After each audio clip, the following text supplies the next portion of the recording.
What's up guys, it's your boy Zach here, and today we're doing a Crystal Beast deck profile. So I'm really excited to show this guys because this deck is one of my most favorite nostalgic childhood decks of all time. And with a kind of new support in Age of Overlord, we finally get to use one of the most insane cards in this deck. So without further ado, let's just jump straight on into this. So first off, we're using 3 copies of our beloved Sapphire Pegasus. This is basically your stratus for the deck because it lets you place any of your Crystal Beast face up in your spell trap card zones. And basically, if you don't know Crystal Beast, all the Crystal Beasts have the common effect that when they're destroyed in the main monster zone, they're placed in the spell trap card zone instead of going to the graveyard, which is the iconic effect of all Crystal Beast. We then use 2 copies of Ruby Carbuncle and 2 copies of Crystal Beast Rainbow Dragon. One of my most favorite designs of a Crystal Beast in this entire archetype. And actually not one of the bad cards. Because when this card is in your face up in your spell trap card zone, usually you place this by the effect of Sapphire Pegasus. You can bench this card face up from your spell trap card zone, then special summon a Crystal Beast monster from your deck. Negate its effects though, but then you can search Rainbow Dragon with this card, which is insanely powerful, guys. For 1-ups, basically, of our Crystal Beast, we're using 1 of each of the remaining. So, Amethyst Cat. What's it called? Amber Mammoth. I forgot the name. Emerald Tortoise, Cobalt Eagle, and Topaz Tiger. Basically, I'm only using 1 of each of the remaining because they're just extenders to our big fusion monster plays. So that's about it. Next, double Rainbow Dragon because you can easily summon out this big monster by just having 7 or more Crystal Beasts with different names in your graveyard and or the field. And actually, it's just one of the most nostalgic boss monsters of Yu-Gi-Oh! Basically. Next, for a little bit more modern day, double Castillo Fenrir, so that's nice. Double Ash Blossom and double Veiler for the rest of the monsters. So a little bit of hand traps and stables basically in the rest of the deck. Now for the spells, guys. 3 copies of Crystal Bond, 3 copies of Rainbow Bridge, and 3 copies of Rainbow Bridge of the Heart. So I will say the best spell of all of these could potentially maybe be Rainbow Bridge because you can search out Crystal Bond, or the new card, Crystal, what's it called? No, not Crystal, Golden Rule. This beautiful card, which basically is one of the best spells in the entire deck, allowing you to special summon a Crystal Beast and then place up to 2 Crystal Beasts from your deck with different names, which is a powerful effect, guys. But yeah, actually just additional normal summon from your Rainbow Bridge of the Heart, and Crystal Bond lets you search 1 and place 1 Crystal Beast, which is nice. I really love this whole mechanic in the deck, and it is actually a pretty powerful deck. For the last crystal cards, double Awakening of the Crystal Ultimates.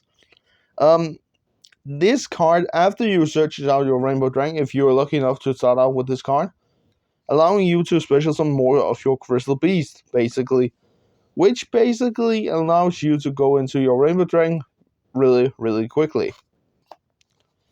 For the non-Crystal Beast spells, basically, 3 Foolish Burial, goods. This card allows us to send out cards like the Rainbow Bridge of Salvation to be able to search as field spell and our copy of Crystal Beast that we want. Yeah.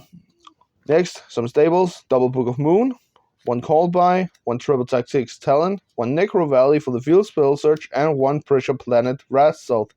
Yes, guys, I am using the Castillo field spell because we can search it with this card, allowing us to basically First, activate goods, dump this, banish this, and then search out either Pressure Plant or Necro Valley, and then search out any of your Crystal Beasts, which is a really good effect, guys, to be able to actually just use some more resources in our place. And then the one Crystal Miracle, basically, I don't know what you can compare it to.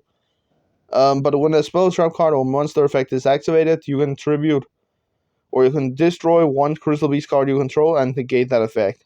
That is basically a good effect to prevent your opponent from activating cards.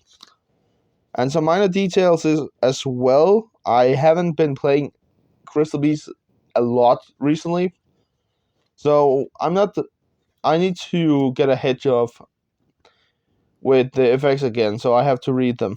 But as an example, Rainbow Bridge of a Heart lets you, during your main phase, you can destroy one Crystal Beast card you control or in your hand, and if you do, add one Crystal Spell Trap card from your deck to the hand. And if a Crystal Beast card or cards are placed in your Spell Trap card zone, even during this damage step, you can tile one field on your opponent's side of the field, return both this card and that card on their side of the field to the hand, allowing us to actually bounce our opponent's cards back to their hands. And yeah, Golden Rule, the best spell in the entire deck, basically. Rainbow Bridge, allowing you to search. And yeah, a lot of stable monsters that we use to perform a fusion summon of our beloved monsters. But yeah, that was everything. A quick recap of the main deck. Let's get on into the extra deck. And oh boy, this is a spicy extra deck that we have made for this video. And we are celebrating with the 25th anniversary sleeves that I recently got home, so I'm really hyped for that. To just bling out my extra deck with this type of sleeves. But yeah, let's get into the extra deck. So first off, the big boss monster of all time, the Ultimate Crystal Rainbow Dragon Overdrive. This card is insane because if you used while 7 or more of your Crystal Beast monsters with different names are banished, or this card gains 7,000 attack points, allowing it to get 11,000 points. And basically a quick OTK, guys. And all you need to summon out this monster is one Ultimate Crystal Monster plus 7 Crystal Beast monsters. It is a little bit hard to summon, but when you summon it, you always usually have game. And it's really easy with the summon of our Rainbow Overdragon here that only takes 7 Crystal Beasts. Because you can ban to summon out this monster, you can special summon. I can read right now. It must be special summoned during a duel where you special summon an ultimate crystal monster by banishing the above monsters from your field or graveyard. So basically, you can have all 7 crystal beasts in your graveyard when you summon out this monster, and then since you summon out this, you can use that by banishing that, and then summon out this big boy to your side of the field, which is amazing. For the non-crystal beast archetype, we have one Abyss Dweller to screw with your opponent's graveyard. It is a really strong card still, but not that many people are playing it because they don't have the space in their extra deck. Then one Dugaris to be able to actually just draw into our Crystal Beast cards or boosting its attack by the double. The one, number 82, Heartland Draco. The reason for why I'm actually playing this is because I believe it's one of my first ever Xyz monsters that I got. And it just have a nostalgic memory to me because overlay 2 of your level 4s, summon this out, and if you control a face-up spell, this card can attack your opponent directly, which is insane, guys. Just have one of your Crystal Beast overlay and battle for 2k, which is really, really good. Then we have one number 41 to actually just slow down the game a little bit. And some of the new spicy tech that I have added is one Superstar Slayer Typhon Sky Crisis. Yeah, guys, if you're not familiar with this card, and I'm going to explain how this card actually works, and I have a light behind me, that's why you can see my shadow. But how you summon this card out is basically the same way that you use when you're going to summon out Zeus. The only thing is, your opponent are forced to, or not forced to, you need to have your opponent special summon 2 or more times from the X deck in their turn, and when it gets to your turn and you, let us say that the have only summoned into IP and you have, let us say, Heartland Draco on your side of the field, then you can actually just summon out this monster using Heartland Draco. Which is insane, because this is anti-Zeus. Because when it's on the field, all monsters with 3k and more attack does have their effects negated, which is really good. And yeah, I'm using one Zeus because, we're playing a lot of XCs and just go into it when we want to. But a little ruling that I'm going to tell you guys now. You can summon out this and then attack with it and then summon Zeus. You can't do that for some reason. I checked the ruling and you can't actually do that. So that's a quick ruling thing that you know now. Because of its secondary effect, I guess. Because when you summon out this monster, for the rest of the turn you can't normal or special summon other monsters. So that means that you can't battle with this and then summon Zeus, because that is counted as a special summon. So you can't use that for Zeus in the same turn. But still, it's really nice to have an anti-Zeus card. Going into the Link line, we basically are playing one Underworld Goddess because I love to just remove my opponent's monsters with this monster. The one Appaloosa to have negate monster effects. The one Nightmare Unicorn. This is collector's rare, by the way, so because I can't find my secrets, but it's still a monster card. The one SP Little Knight that I finally got home from shipping, and one IP Masquerena. One of the main combos that I'm usually going for with this kind of extra deck, where I'm using both IP and SP.